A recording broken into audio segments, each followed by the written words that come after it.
এই বৃষ্টিমুখর দিনে আমাদের আজকে লাঞ্চে ছিল ইলিশ ভাপা।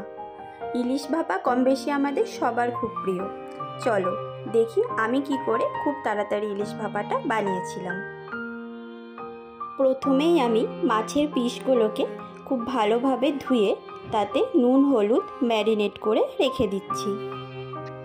অন্যদিকে আমরা মশলাটা রেডি করে নেব। মশলার জন্য দেব সর্ষে, পোস্ত আর কাঁচা লঙ্কা। তোমরা চাইলে নারকেল কোড়াও দিতে পারো।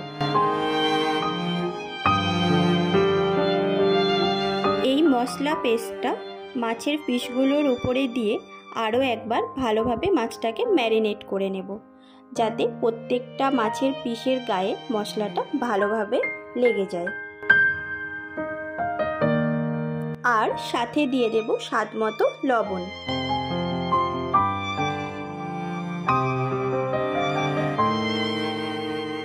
এরপর একটা স্টিমারে 2 কাপ মতো জল দিয়ে আমরা জলটা 5 মিনিটের জন্য প্রিহিট করে নেব। তোমরা চাইলে এটা কড়াইয়েও করতে পারো। কড়াইয়েও জল দিয়ে জলটা 2-3 মিনিট একটু গরম করে নেবে।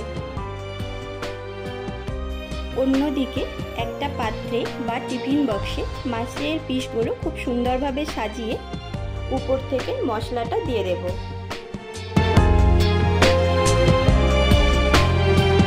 আর দেব সামান্য একটু জল, 2-4 পিস কাঁচা লঙ্কা আর উপর থেকে দেব সর্ষের তেল।